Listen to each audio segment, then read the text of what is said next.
우리에게 주시는 하나님의 말씀은 베드로후서 1장 3절에서 4절의 말씀입니다. 그의 신기한 능력으로 생명과 경건에 속한 모든 것을 우리에게 주셨으니 이는 자기의 영광과 덕으로서 우리를 부르신 이를 알므로 말미암음이라. 이로써 그 보배롭고 지극히 큰 약속을 우리에게 주사 이 약속으로 말미암아 너희가 정욕 때문에 세상에서 썩어질 것을 피하여 신성한 성품에 참여하는 자가 되게 하려 하셨느니라. 이 말씀은 살아계신 하나님. 오늘 제 두 번째를 맞이하면서 어떤 말씀을 나눌까 생각하다가 오늘 베드로후서에 있는 말씀 나누도록 하겠습니다. 오늘 말씀은 보배롭고 지극히 큰 약속을 따르는 삶이라는 제목으로 말씀을 나누겠습니다. 모든 것에는 시작과 끝이 있습니다. 그리고 그 시작이 좋고 끝을 아는 사람들은 그 여정을 충만하게 살아갈 수 있습니다. 근데 그 시작이 불분명하고 깨끗하지 않게 되면, 말하자면 건강한 역사, 꿈이 있는 역사가 없게 되면 그 가는 과정 내내 정체성이 흔들리게 돼요. 그것만큼 중요한 게 있습니다. 그것은 나아가야 될 목표를 알고 아는 삶은 아주 목적이 있게 방향성 있게 삶을 살아갈 수 있어요. 그러나 목적이 없는 삶은 방황하게 되어 있습니다. 어디를 가든지 잘 모르게 되어 있습니다. 중도에 그만둘 수 있습니다. 교회 개척할 때도 그렇습니다. 시작이 어디 교회에서 분열되고 나오거나 싸워가지고 나와가지고 교회를 시작하게 되면 그 교회, 그런 교회가 잘 되는 교회를 이미 교회 수도 없이 많은 교회들이 있었지만 그게 쉽지 않습니다. 왜 그런지 아세요? 시작이 그만큼 중요합니다.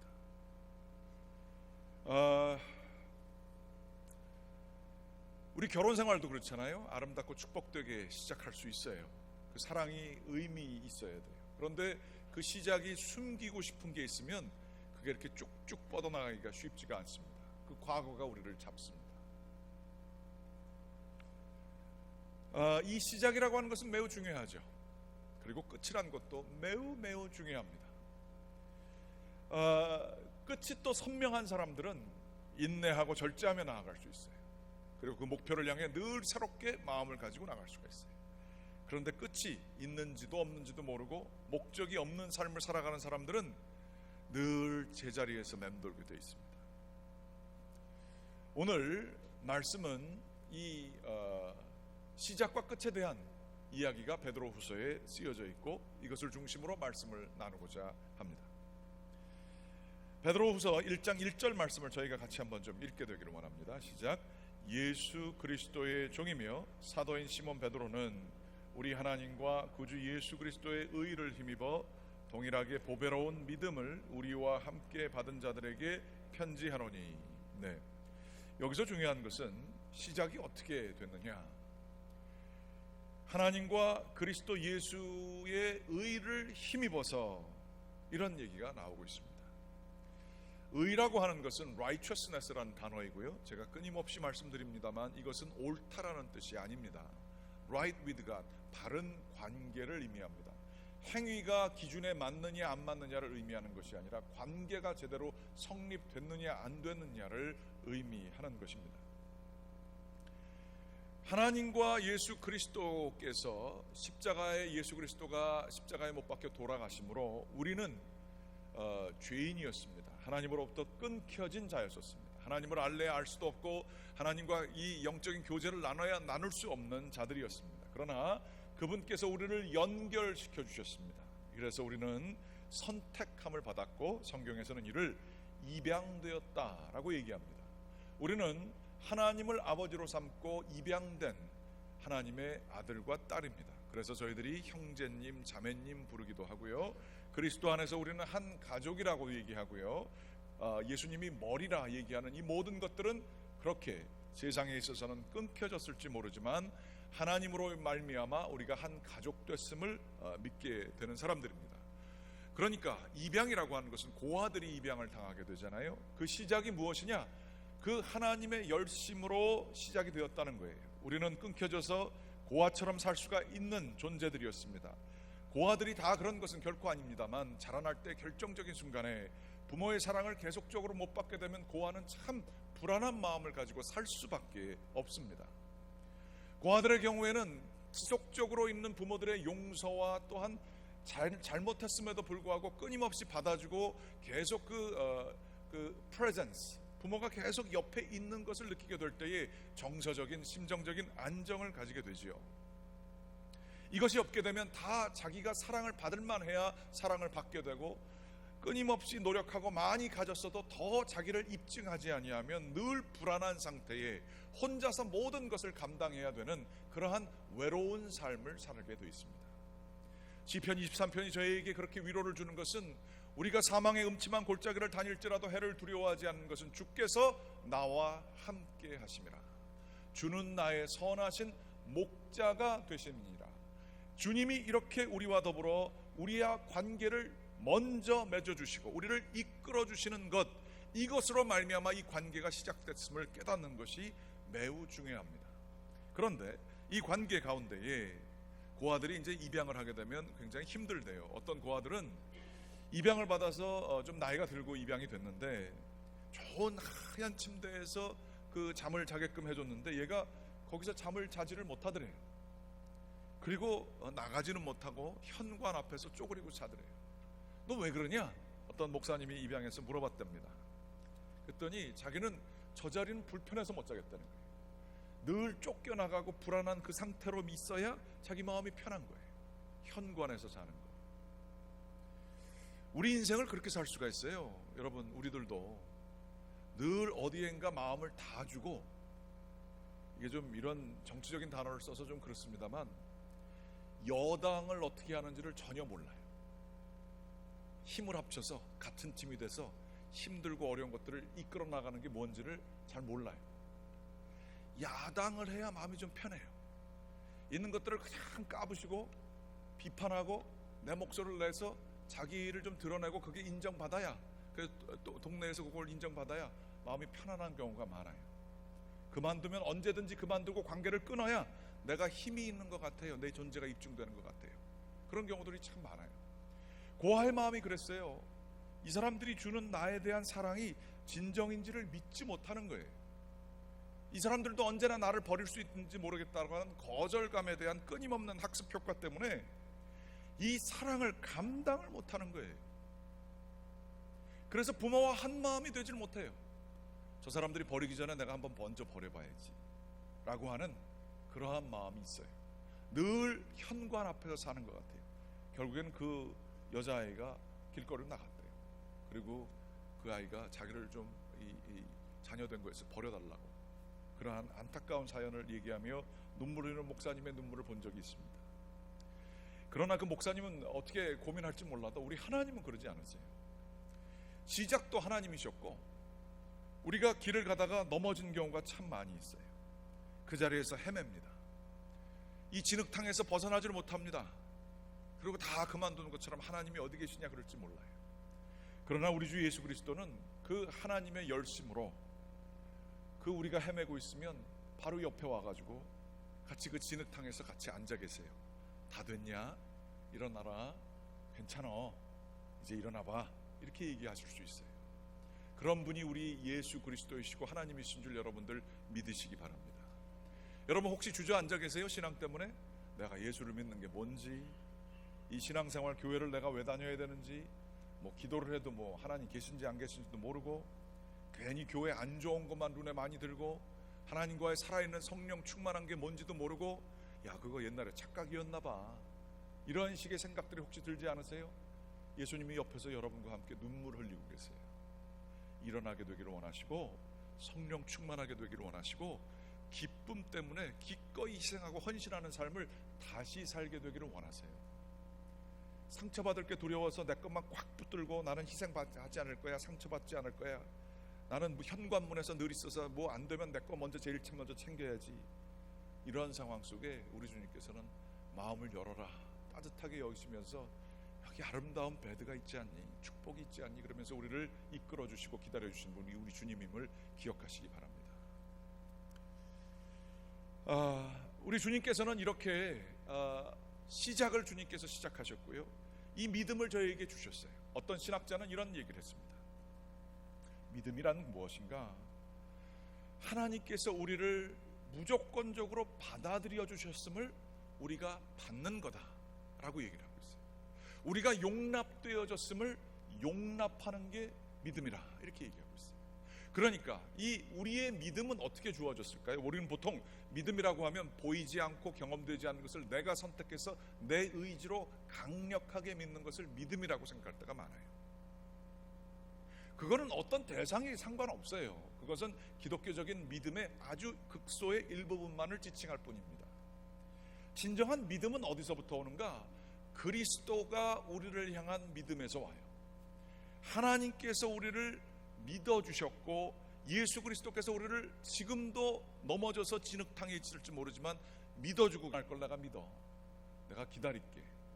여러분 혹시 이 가운데 자녀들 가운데 집에서 다 일할래 아이고 잘 살아야 될 나이인데 부모님 아직도 그냥 대학 졸업하고도 뭉개고 계시는 자녀분들 계시지 않으세요? 어떻게 하면 이 자녀들이 나가게 될까, 뭐 잘 되게 될까를 원하는 그러한 마음 가지고 계신 분들 계시지 않으세요? 솔직히 회사 사장이고 얘가 그 종업원이었으면 이거를 하고 싶은 마음 있지 않으세요? 그러나 그럴 수 없잖아요. 사랑하기 때문에. 그리고 가슴이 아프고 어려워도 사랑하기 때문에, 내 자식이기 때문에 늘 걔에게 밥을 해주고 이 나이 많은 자녀들에게 사랑을 베풀어 줘야 되잖아요. 그리고 그렇게 밉상스럽고 보기 싫다가도 안타깝다가도 걔가 좀 이렇게 좀 잘하려고 그러면 언제든지 응원하게 되지 않으세요? 이게 이 부모의 자녀에 대한 믿음이에요. 야, 너 잘 될 거 믿어. 너 잘 될 거야. 그리고 잘 돼야만 해. 예수님께서도 마찬가지로 우리에 대한 믿음을 가지고 계세요. 야, 너 죄인이 아니야.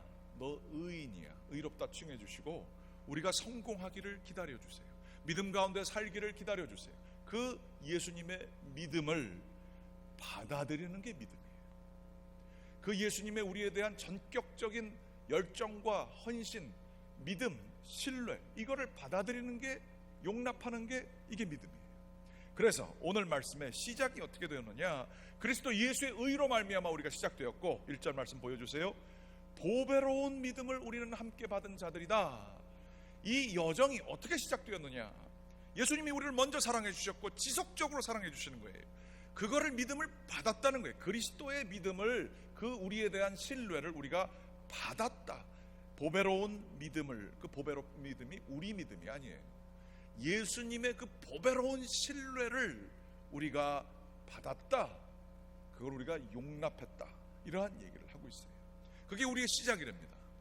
그리고 나서 같은 단어로 보배스럽다는 형용사로 믿음이 그렇게 시작되었으면 이 끝이 어디 있느냐라고 하는 것을 얘기할 때 보배로운 4절 말씀입니다. 보배롭고 지극히 큰 약속을 또 우리에게 주셨다라고 얘기하고 있어요. 끝도 우리가 정한 게 아니에요.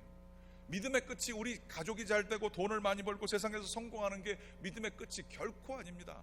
믿음의 끝, 보배로운 지극히 큰 약속, 그 큰 미래의 목적은 어딘가? 그것은 바로 하나님이 주신 약속이라고 하는 것이에요. 신앙생활도 마찬가지입니다. 예수 그리스도 영접하고 성령 충만한 게 과거의 의지에서 살아갈 때가 있어요. 그런데 신앙이 경건의 능력이 나타나지 않는 경우는 왜 그럴까요? 신앙에 있어서 삶이 변화가 되지 않는 경우는 왜 그럴까요? 늘 같은 자리에서 맴돌고 오히려 옛날보다도 더 신앙이 떨어지고 경건의 능력이 없어지는 왜 그럴까요? 그것은 다름이 아니라 목적이 없는 신앙생활을 할 때 그래요. 종말론적인 신앙이라 그럽니다. 종말이 끝이라는 얘기가 아니라 목표라는 뜻입니다. 하나님께서 반드시 우리를 천국으로 인도하실 것이고 우리에게 천국의 기업의 영광, 기업이라는 건 땅과 재산이에요.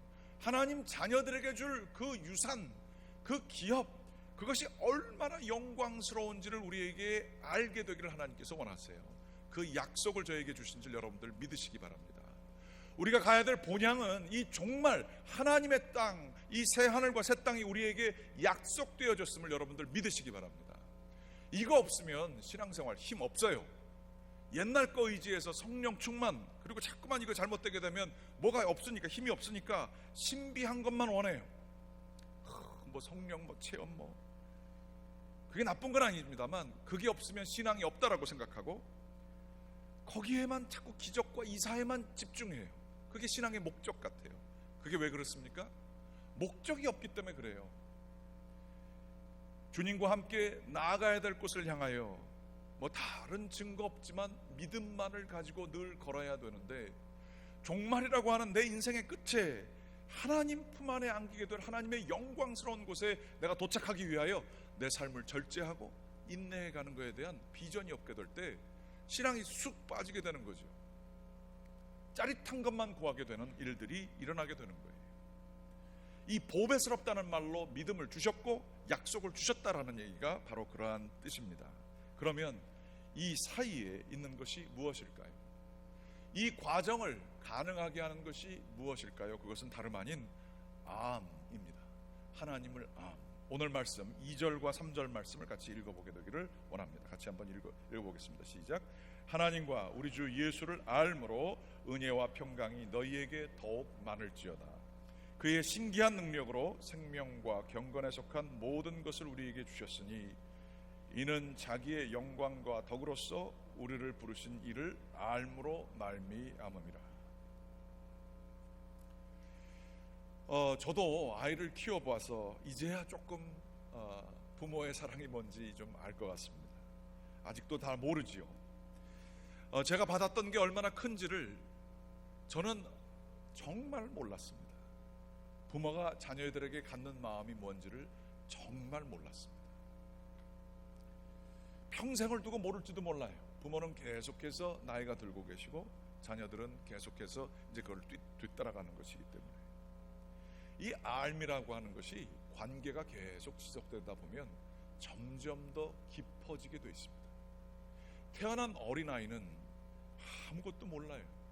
그냥 완전히 그냥 의지하는 것뿐이에요. 부모가 어떤 희생을 치르고 어떤 마음을 가지고 아이를 키우는지를 걔는 전혀 몰라요. 사춘기가 되면 그냥 부모로부터 벗어나고 싶어서 아주 그냥 발광을 하죠. 전혀 부모가 그거를 참는 마음이 뭔지 전혀 몰라요. 사랑의 성숙한 형태를 전혀 몰라요. 하나님과 우리의 관계는 어떤가요? 여러분, 하나님을 얼만큼 아세요? 이 안다는 얘기가 두 가지가 있습니다. 하나는 그노시스. 그노시스라고 하는 건 사실과 정보에 의한 알미입니다. 우리가 일하는 사람끼리 만나게 되면 그 사람을 알긴 알지만 완전히 알지 못해요. 20-30년 같이 일해도. 교회를 같이 다니지만 내 속마음을 열지 않는 대상, 그런 것들이 나눠지지 않게 되면 그 사람이 누군지 알지만 그 속마음을 잘 몰라요. 근데 그 상황에서 사람 판단하는 건 조심할 일이잖아요. 우리가 보여진 것만 가지고 판단당하게 될 때 얼마나 기분이 나빠요. 내가 하지도 않은 얘기를 막 거기다 붙여가지고 저 사람이 저랬대 그러면 여러분 얼마나 그것 때문에 상처받으세요. 그런데 우리들 또 그런 일들을 얼마나 많이 합니까? 요거를 반대되는 얘기가 에피그노시스라는 단어가 있어요. 에피라는 게 높다 혹은 깊이, 이렇게 깊이나 높이 이러한 단어인데, 이 에피그노시스는 뭐냐면 속 사람을 안다는 거예요. 제대로 된 그림을 안다. 일로 만나면 사람이 껍데기로 만나기 쉽지만 성경을 두고 기도하며 만나게 되면 영혼과 영혼이 만나게 됩니다. 사람이 사랑을 하게 되고요, 알게 될 때 서로가 서로에 대해서 알게 될 때 그 깊이는 얼마나 큰지 몰라요. 하나님을 안다는 것도 그런 것입니다. 세상은 그러나 사람을 알게 될 때에 관계가 이렇게 형성되지만 때로는 이 알미라는 게 그 대상이 유한하기 때문에 이제 어느 정도 알면 자기가 거기서 힘도 쓰려고 하고 이게 알기 때문에 좀 지겨워요. 또 새로운 것도 이렇게 원하게 되고, 우리의 욕심은 끝이 없고 그 대상은 한계가 있기 때문에 지겨워요. 하지만 하나님을 알아가는 과정은 절대 그렇지 않아요. 하나님은 알기도 어렵지만 조금씩 알아가게 될 때에 하나님이 정말 이런 분이셨어? 라고 하며 더 알고 싶은 게 하나님이에요. 하나님을 알고자 하는 의욕이 안 생기는 까닭은 하나님과의 관계가 제대로 유지되지 않기 때문에 그래요. 기도하고 말씀 보고 은혜 가운데 거해야 되는 까닭은 순간순간 하나님을 좀 더 알게 됩니다. 그리고 그 기쁨이 있기 때문에 더 알고 싶어지는 거예요. 그런데 그 알미 제대로 형성이 안 되게 되면 교회 나오는 게 고역이죠. 하나님을 모르니까, 하나님과 관계가 형성이 안 되니까, 주님과의 관계를 어떻게 형성하는지 모르니까 제자리 맴돌다가 인간적으로 목사는 알지 몰라도 하나님은 안 보이는 거예요. 그럼 답답해요. 그런데 하나님을 알기 시작하면요, 역사를 보게 됩니다. 깊이를 보게 됩니다. 이 알미라는 게 얼마나 중요하냐 하면 이건 그냥 지식적으로 아는 게 아니에요. 깊은 만남이에요. 교제예요. 요한복음 17장 3절에 이런 얘기가 있습니다. 같이 한번 좀 읽어보시겠습니다. 시작. 영생은 곧 유일하신 참 하나님과 그의 보내신 자 예수 그리스도를 아는 것이니이다. 영생이 아는 거래요. 영생은 죽은 다음에 가는 거 아니에요? 아니래요. 하나님과의 깊은 인격적인 교제를 통하여 영생은 장생이 아닙니다. 길게 사는 게 영생이 아니에요. 하나님 나라에서 하나님의 통치를 받으며 사는 질적으로 다른 것이 영생이에요. 이터널 라이프. 이터널이라고 하는 얘기는 시간을 벗어났다는 얘기예요. 전혀 시간 속에 있는 그 생명과는 다른 종류의 삶이 우리 속에 들어왔다는 건데 어떻게 가능하냐? 하나님과 깊은 교제 속에 들어가게 될 때에 그 영생이 흘러 들어온다는 거예요. 하나님의 생명이 흘러 들어오는 거예요. 그게 영생이에요. 그게 어떻게 가능하냐? 이 알을 통해 가능하다는 거예요. 또한 마태복음 5장 8절 말씀에 이런 얘기가 쓰여져 있습니다. 같이 한번 좀 읽어볼게요. 시작. 마음이 청결한 자는 복이 있나니 저희가 하나님을 볼 것이며 세상에 찌들고 육신의 그 자랑과 이생의 자랑과 안목의 정욕에 따라서 세상 것만 생각하는 거예요. 평생 생각하는 게 돈 아니면 나의 안녕, 건강 이외에는 아무것도 생각 안 하는 거예요. 마음이 혼탁해져 있는 거예요. 그러나 그 영혼이 마음이 청결하여 이런 것들을 다 뒤로 하고 순수한 하나님의 것을 바라보는 자, 그런 사람들은 하나님을 보게 된다. 하나님을 깊은 관계 속에 누리게 된다. 이야기를 하고 있습니다. 이 알미라고 하는 단어는 굉장히 중요합니다. 성경에 많이 나오고 있는데 골로새서 1장 9절과 12절 말씀 좀 길지만 같이 한번 또 읽어보겠습니다. 시작. 이로써 우리도 듣던 날부터 너희를 위하여 기도하기를 그치지 아니하고 구하노니 너희로 하여금 모든 신령한 지혜와 총명에 하나님의 뜻을 아는 것으로 채우게 하시고 주께 합당하게 하여 범사에 기쁘시게 하고 모든 선한 일에 열매를 맺게 하시며 하나님을 아는 것에 자라게 하시고 그의 영광의 힘을 따라 모든 능력으로 능하게 하시며 기쁨으로 모든 견딤과 오래 참음에 이르게 하시고 우리로 하여금 빛 가운데에서 성도의 기업의 부분을 얻기에 합당하게 하신 아버지께 감사하게 하시기를 원하노라. 이거 조금 너무 빨리 읽어서 이거 잘 안 들어오실 텐데 이 사람이 이 골로새서 쓴 사람이 하나님의 뜻을 아는 것으로 너희가 채워지게 되기를 원한다. 그리고 또 얘기하기를 하나님을 아는 거에 있어서 자라나게 되기를 원한다. 그렇게 기도를 하고 있어요. 하나님을 알면 알수록 나타나는 현상이 있는데 기쁨으로 12절 보게 되면 기쁨으로 모든 견딤과 오래 참음에 이르게 하시고 하나님의 뜻이 무엇인지를 알고 하나님을 알게 되면 하나님이 이러한 길로 나를 이끌으시는구나 알게 되면 기쁘게 참고 견딜 수 있다는 거예요. 그리고 성도의 기업의 부분을 얻기에 합당하게 하신 우리의 장래의 약속, 하나님께서 우리에게 주실 천국의 지분, 천국의 지분을 우리에게 허락하심을 그거를 정말로 하나님을 알게 되면 그게 감사하기 시작하다는 거예요. 헌금을 그저 억지로 의무감으로 드리는 게 아니라 나에게 천국을 보여주시고 미래를 보장해 주시고 하나님 영광에 이르게 하신 것에 대해서 감사를 드리게 되는 감사가 저절로 난다. 이런 얘기가 여기 쓰여진 겁니다. 아주 유명한 얘기지만 우리 요셉의 얘기를 잠깐 나누도록 하겠습니다. 요셉은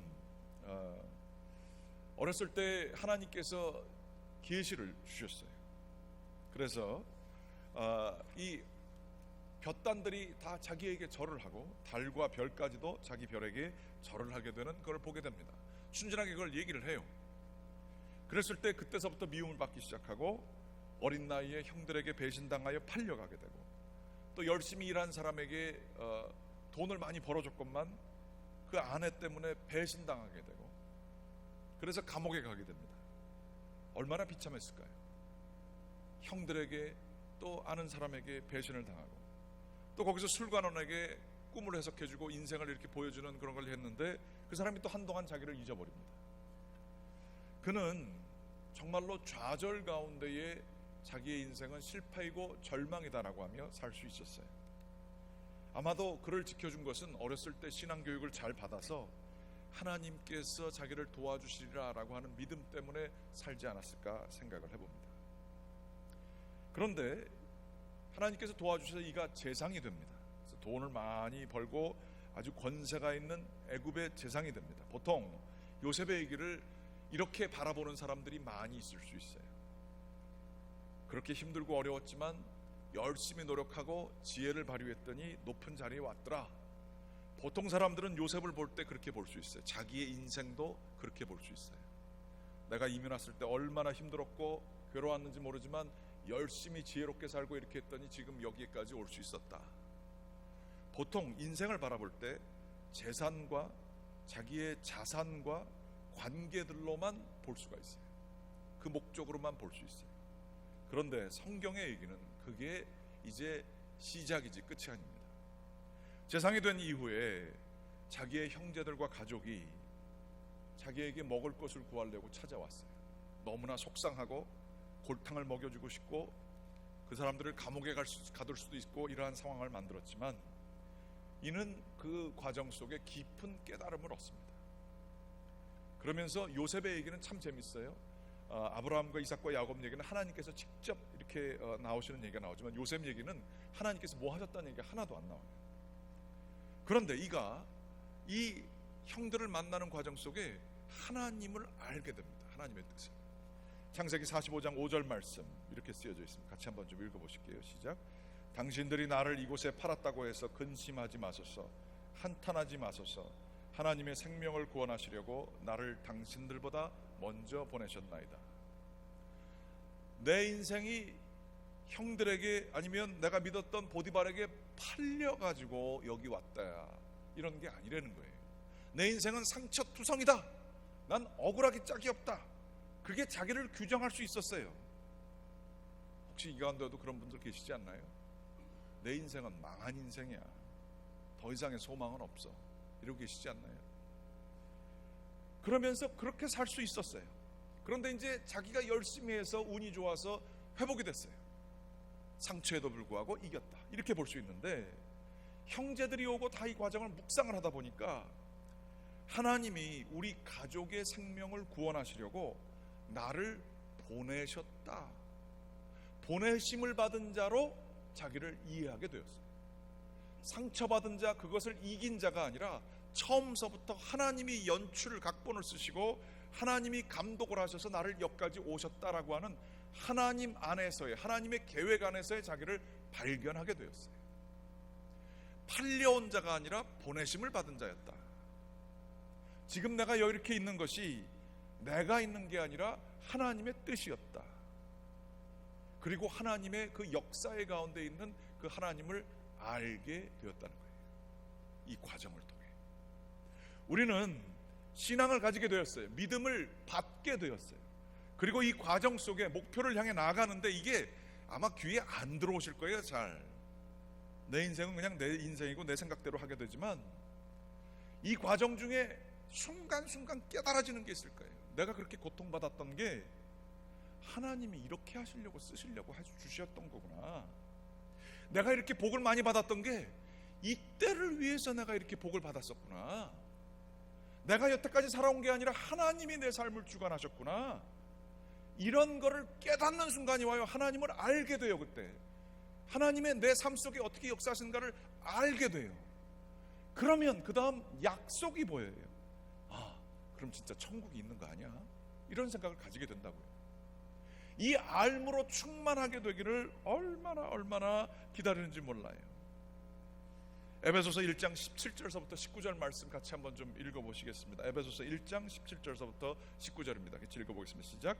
우리 주 예수 그리스도의 하나님 영광의 아버지께서 지혜와 계시의 영을 너희에게 주사 하나님을 알게 하시고 너희 마음의 눈을 밝히사 그의 부르심의 소망이 무엇이며 성도 안에서 그 기업의 영광의 풍성함이 무엇이며 그의 힘의 위력으로 역사하심을 따라 믿는 우리에게 베푸신 능력의 지극히 크심을 어떠한 것을 너희로 알게 하시기를 구하노라.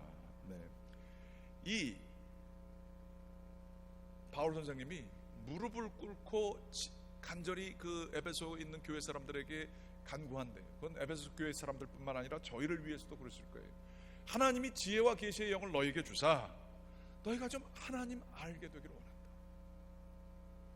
너희 마음의 눈을 좀 밝혀주사 사람들 보고 뭐 역사의 디테일을 보고 이런 게 아니라 너희가 지금 왜 신앙을 갖게 되었고 부르심의 소망, 신앙으로 하나님께서 뭐를 너희들을 이끌어서 뭔 계획을 가지고 계신지를 알게 되기를 원한다. 그리고 마지막에는 종국의 기업의 영광의 풍성함, 하나님 나라에 갔을 때 그 광명하고 찬란한 우리에게 약속되어진 것들, 천국에서의 삶이 얼마나 풍성하고 좋은 것이고 영광스러운 건지를 너희가 눈이 좀 열어져 가지고 알게 되기를 원하노라. 그걸 무릎을 꿇고 간구한다고 있어요.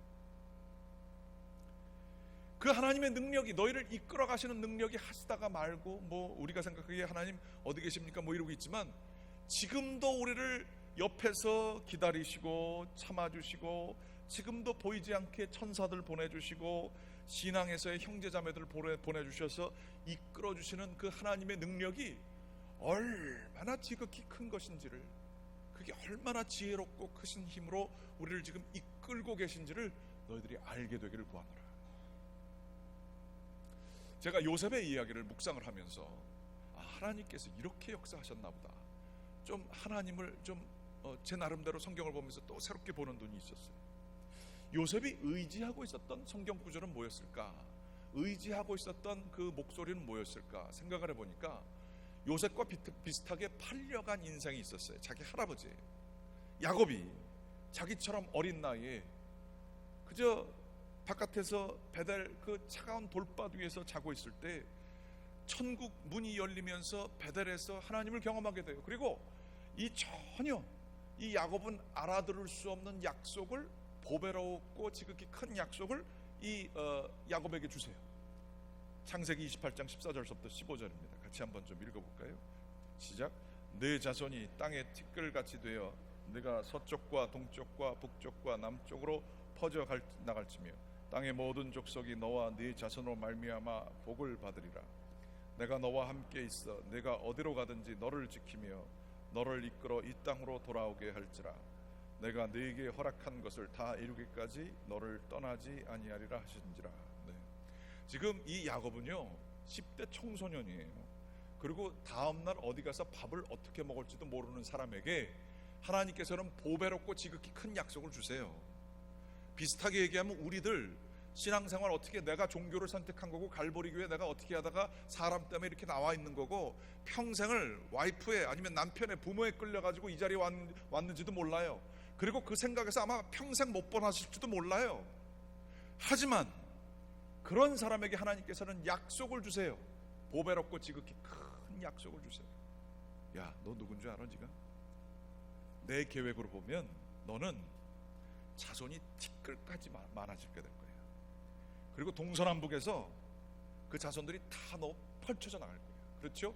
야곱이 이스라엘이라고 하는 이름이 야곱에게 주어졌잖아요. 그래서 이스라엘이 펼쳐져 나갔잖아요. 그리고 이 땅의 모든 사람들이 너의 자식을 통해서, 너와 내 자손을 통해서 복을 받게 될 거예요. 그리고 이 모든 과정에서 내가 너와 함께 할 거야. 너의 자손들과도 함께 할 거예요. 어디로 가든지 너를 지켜주고 너를 이끌어서 다시 내가 너를 이 땅으로 돌아오게 할 거야 라고 한 약속을 하세요. 야곱이 라반의 땅에서 고생하다가 돌아온 것뿐만 아니라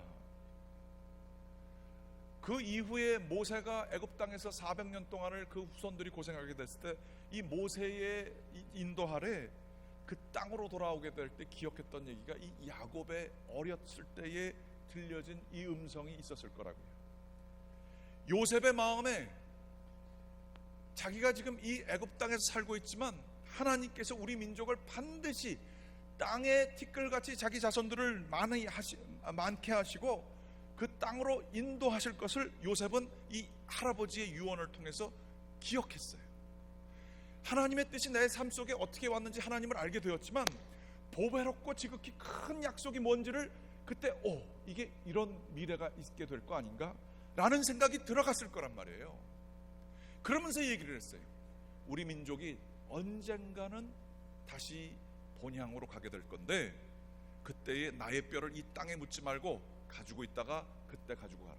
그래서 모세가 출애굽할 때 하게 될 때에 그 기억을, 약속을 기억하고 요셉의 뼈를 가지고 본향으로 갑니다. 놀랍지 않아요? 이 야곱이라고 하는 아무것도 모르고 신앙이 뭔지도 모르고 쫓겨나고 있는 이 인생에게 하나님은 수백 년 뒤의 역사를 얘기를 해주세요. 내가 너와 함께 할 거고, 너의 자손이 복의 통로가 될 거고, 복의 근원이 될 거고, 너가 이 땅으로 돌아오게 될 거야. 너의 자손. 이 야곱에게 주어진 약속이 요셉에게도 흘러내려왔고, 요셉이 그걸 믿고 유언을 남기게 되자 백성들이 그거 출애굽 나가게 될 때 야곱과 요셉의 유언을 듣고 그 약속을 믿고 출애굽을 했어요. 바벨론에 가서 고생하고 있을 때도 그 땅으로 돌아오게 되라고 하는 그 음성을 어떻게 기억했냐? 야곱서부터 시작한 너 땅으로 다시 돌아가게 할 거고, 내가 그동안은 내가 너와 함께 할 거야 라고 하는 그 약속 때문에 사람들이 다시 바벨론에서 그 땅으로 돌아올 수 있었어요. 2000년을 이방인과 나그네로 살다가도 유대인들이 다시 그 땅으로 돌아온 것은 다름 아니라 야곱에게 주어진 보배롭고 지극히 큰 약속을 후손들이 계속 기억하고 있었기 때문에 2000년 동안 다시 돌아갈 수 있었어요. 우리 기독교인들에게는 하나님께서 본향을 주시고 하나님 나라 천국으로 우리를 이끌어 주실 것을 약속하셨습니다. 우리는 그거를 믿는 사람들이에요. 야곱에게 주어진 약속이 계속 내려지고 요셉을 통해서, 또한 바벨론 포로 과정, 이 수많은 역사를 통해서 이루어졌고, 우리 믿는 사람들은 예수 그리스도를 통하여 우리에게 정말 놀라운 약속이 있어서 그 보배롭고 큰 약속으로 천국으로 우리와 우리의 자손들이 이끌어질 것이고, 그동안 하나님께서 내가 너와 함께 할 거야. 그 약속을 믿는 게 구속사라고 그래요. 하나님의 히스토리 오브 셀베이션. 그리고 내 인생을 거기다가 집어넣고 내가 그 피스가 되는 걸 발견하게 되면 삶의 사명이 생깁니다. 우리 그거 믿는 사람이에요. 죽었다가 그냥 나 인생 끝나고 뭐 예수 잘 믿으면 그냥 천국 혼자 올라고, 이게 아니라 전체 인류의 역사가 나와 같이 믿는 사람들을 통해서 이 세계사가 바뀌어지게 되는 그날을, 그 지극히 큰 영광을 우리가 같이 그 역사 속에 있음을 깨닫게 되는 게, 이게 믿음이에요. 하나님의 계획이에요. 이 약속을 바라보고 신앙생활하는 사람이 참 없다라는 게 안타까운 거예요. 이런 하나님의 계획, 우리를 향하신 계획을 아는 사람이 많지 않다는 게 너무너무 안타까운 일이에요. 지금도 이 바울 선생님의 기도를 통하여 간절히 기도합니다. 지혜와 계시의 영이 여러분 마음속에 쑥 들어가게 되기를 원해요. 성경에 나온 얘기가 그냥 머리로 하는 얘기가 아니라, 야, 이게 하나님이 내가 미국에 오게 한 게 나 예수 믿게 하려고 왔나 보다. 한국에 있었으면 분명히 내가 사고치고 예수 안 믿고 그랬을 텐데, 나 고생하게 하고 여기까지 깨지게 하신 이유가 예수님께 의지하게 하려고 하셨나 보다. 여러분 그렇게 한번 생각해 보세요. 나로 하여금 자식들에게 정말로 내가 뭐를 가르쳐야 될까? 네 인생의 목적은 남들한테 무시당하지 않고 좋은 거 잘 벌고 사는 거야. 이거를 가르치는 게 내가 유산일까? 아니면 더 큰 역사를 가르쳐주고 하나님을 알게 해주는 게 얘네들한테 생명을 주는 걸까? 고난 속에서 얘네들이 실패하고 좌절했을 때 모욕감을 가지고 거기서 헤매게 살게 하는 거, 그렇게 하도록 성공주의만 내가 얘기하는 게 좋은 걸까? 아니면 그것을 일어날 수 있는 하나님이 함께 하심을 가르쳐 주는 게 옳은 걸까? 우리는 이 새해를 맞이하면서 정말 보배롭고 지극히 큰 약속이 뭔지를 좀 알아야 할 것입니다. 지혜를 가지고 우리 삶 속에서 역사하시는 하나님의 놀라우신 은혜, 하나님의 뜻을 새록새록 더욱더 크게 발견하시는 여러분 되시기를 간절히 기원합니다.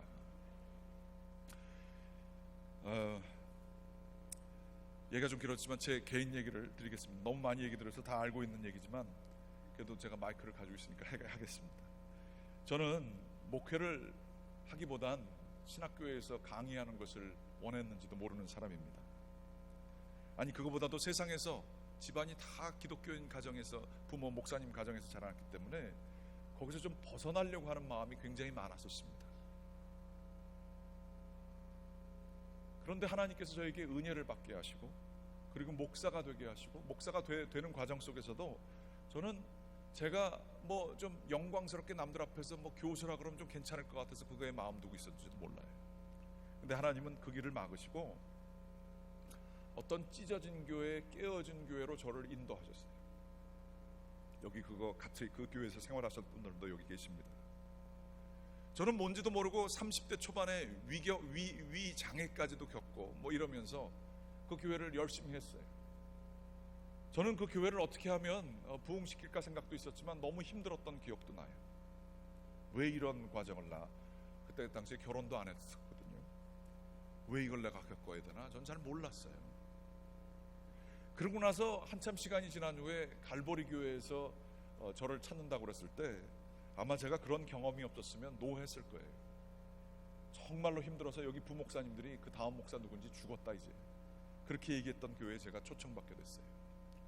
그런데 옛날에 조그마지만 이것보다 스케일이 작지만 그 교회에서 경험한 게 있어서 이거 하나님 믿으면 되는 거 아닐까 생각으로 막연히 왔어요.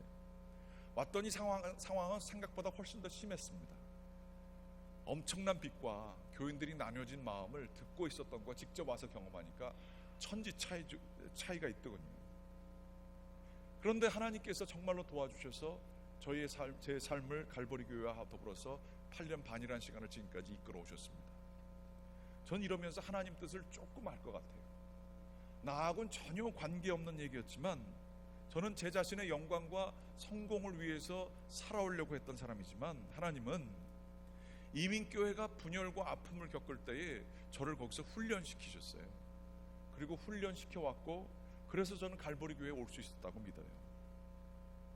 그리고 저는 제가 이제 또 세상적인 걸로 빠지고 유혹에 빠지고 넘어지게 되면 하나님이 혼쭐 내시겠지만 하나님 안에 거한다고 하면 하나님께서는 제 삶을 또 그렇게 깨어지고 아픈 사람들을 위해서 쓰시지 않을까 기대를 해봐요.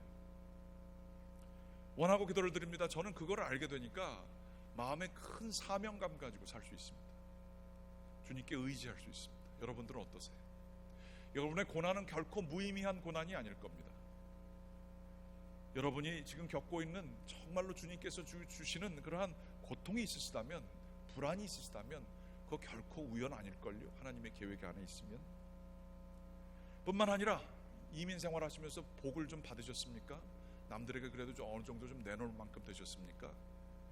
그거 여러분 거 아닙니다. 하나님께서 여러분 잘 되라고 여러분 자존심 세우라고 주신 거 아닐 겁니다.